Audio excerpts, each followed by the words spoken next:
Selamat pagi Bapak Ibu Saudara Jemaat GKI Jatinegara dan Bajem Bintara yang dikasihi Tuhan. Bersyukur kita bisa bertemu kembali untuk belajar semakin dekat dengan Kristus.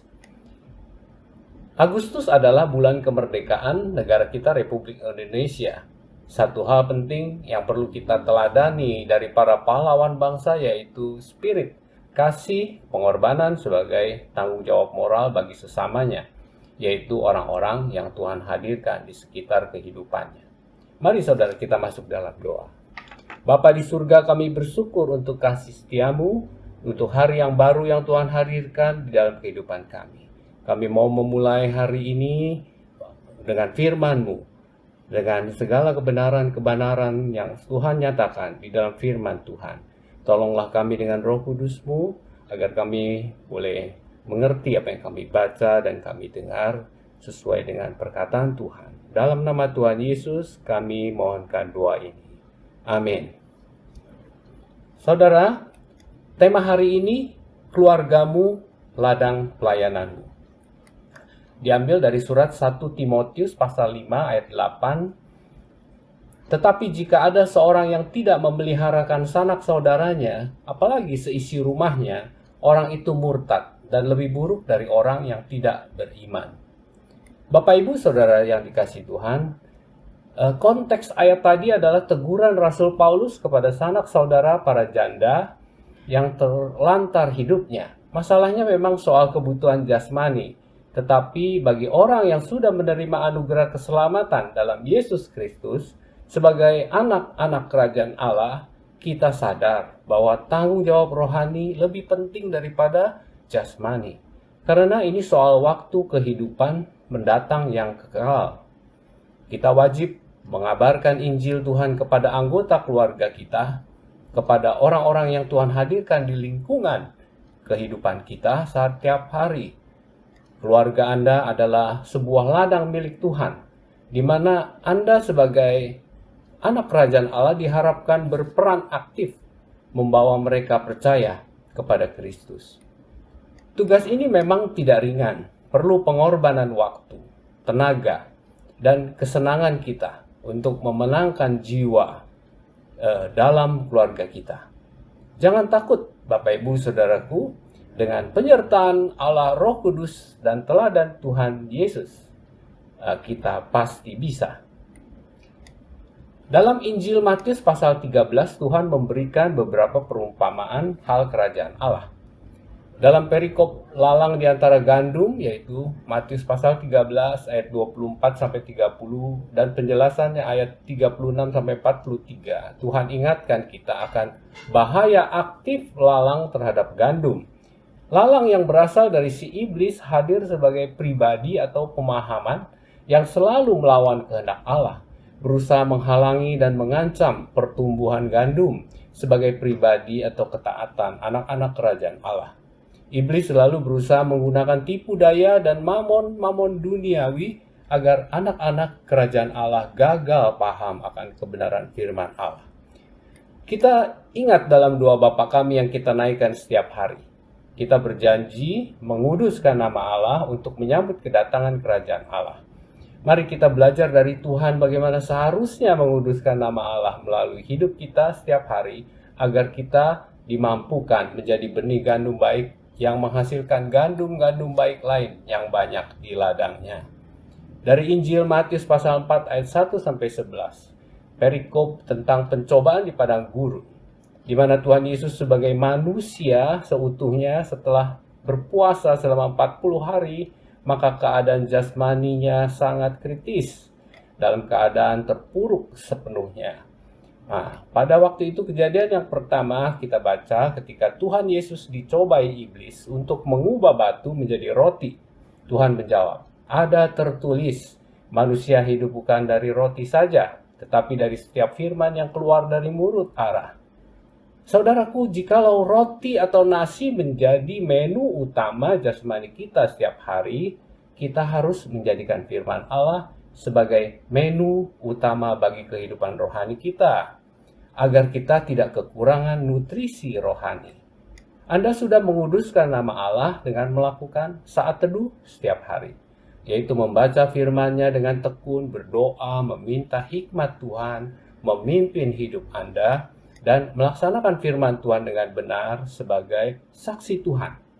Anda pasti menghasilkan buah bagi Tuhan pada waktunya. Roti di sini adalah lambangkan dari segala kebutuhan pokok dalam hidup kita. Dia merepresentasikan makanan, pengobatan, tempat tinggal, uang sekolah anak, dan lain-lain. Ingatlah, dengan bertekun hidup sesuai kebenaran firman Allah, Roh Kudus memberikan kita keselamatan sebagai ketopong. Firman Allah sebagai pedang roh kepada setiap orang percaya untuk menempuh langkah-langkah yang benar dan berani melawan segala lalang di sekitar kehidupan kita, yaitu kuasa iblis dan kuasa dunia yang jahat. Allah rindu agar anak-anaknya mengalami anugerahnya yang besar melalui kehidupan sehari-hari. Syaratnya yang pertama yaitu kita harus taat pada firman Allah untuk bekerja di ladangnya. Yang kedua, ketika iblis menyuruh Tuhan menjatuhkan diri, Tuhan menjawab, "Ada pula tertulis, janganlah engkau mencobai Tuhan Allahmu." Saudaraku, ketika kita dengan sengaja mempertontonkan kuasa Allah seakan-akan karena kehebatan iman kita mampu memerintah Allah, atau sebaliknya dengan memasyurkan belas kasihan karunia Allah kepada kita, meskipun hidup kita jauh dari apa yang diajarkan firman Allah, maka Allah memandang ini sebagai dosa mencobai Allah. Tanpa sadar kita sudah meragukan dan menyangkal kebenaran dan keadilan Allah sesuai yang tertulis dalam firman-Nya. Kita sudah mencemari kekudusan Allah. Seharusnya segala kasih karunia, belas kasihan yang Allah karuniakan dalam hidup kita, jawaban Allah atas doa yang kita naikkan dengan penuh iman, kita jawab, kita saksikan dalam perbuatan iman kita, dalam kehidupan kita sehari-hari yang menyatakan kecintaan kita, ketaatan, dan kesetiaan kita untuk mengikuti Tuhan. Karena perintah Allah adalah jelas, kasihilah Tuhan Allahmu dengan segenap hatimu dan dengan segenap jiwamu dan dengan segenap kekuatanmu. Artinya, dalam menghadapi semua masalah hidup kita dan masalah saudara kita, sebagai ciptaan yang sesuai gambar Allah, kita dibekali pikiran, perasaan, dan kehendak yang memampukan kita untuk mengatasi masalah kita, untuk tujuan memuliakan nama Allah. Jadi syarat yang kedua, kita harus penuh hormat pada Allah untuk bekerja di ladangnya. Yang ketiga, saudaraku, ketika iblis menyuruh Tuhan menyembahnya untuk mendapatkan segala gemerlap dunia, Tuhan menjawab, "Enyahlah iblis, sebab ada tertulis, engkau harus menyembah Tuhan Allahmu, dan hanya kepada Dia sajalah engkau berbakti." Saudaraku, ketika segala bentuk kebanggaan diri kita atas apa yang kita miliki, apa yang kita capai dalam hidup ini selalu punya unsur mamon di dalamnya. Ada sesuatu yang kita puja melebihi daripada Allah. Iblis sangat suka mamon untuk memanfaatkannya agar anak-anak Tuhan bisa dialihkan sudut pandangnya dan jatuh pada konsep yang berbeda dengan konsep kebenaran dalam pandangan Allah.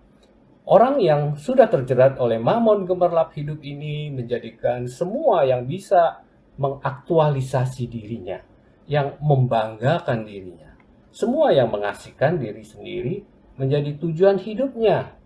Tetapi ingatlah firman Tuhan mengatakan, "Janganlah kamu menjadi serupa dengan dunia ini, tetapi berubahlah oleh pembaruan budimu, sehingga kamu dapat membedakan manakah kehendak Allah, apa yang baik, yang berkenan kepada Allah, dan yang sempurna." Roma pasal 12 ayat 2. Jadi syarat ketiga, kita harus fokus, setia berbakti pada Allah untuk bekerja di ladangnya. Nah, ketika kita sudah menguduskan dan menyembah Allah dengan benar, taat kepada firman-Nya. Kedua, penuh hormat pada namanya. Ketiga, setia berbakti kepada Allah. Maka dalam pimpinan Roh Kudus, kita akan mendapat kemuliaan anak-anak Allah sebagai benih gandum yang baik, yaitu anak-anak kerajaan Allah yang akan ditabur Tuhan di ladangnya.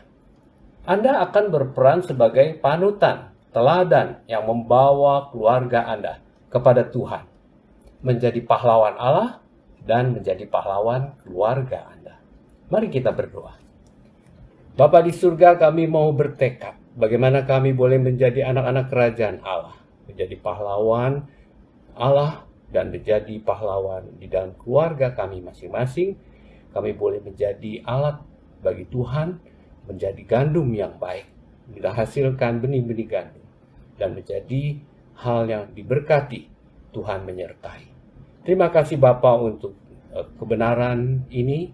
Kami siap senantiasa untuk menyongsong segala pimpinan penyertaan Roh Kudus-Mu. Kami berserah, kami memohon dalam nama Tuhan Yesus, Juru Selamat kami. Amin. Baik, Bapak Ibu Saudaraku yang dikasihi Tuhan, kiranya Tuhan menyertai kita selalu. Immanuel, Tuhan memberkati dan menyertai kita.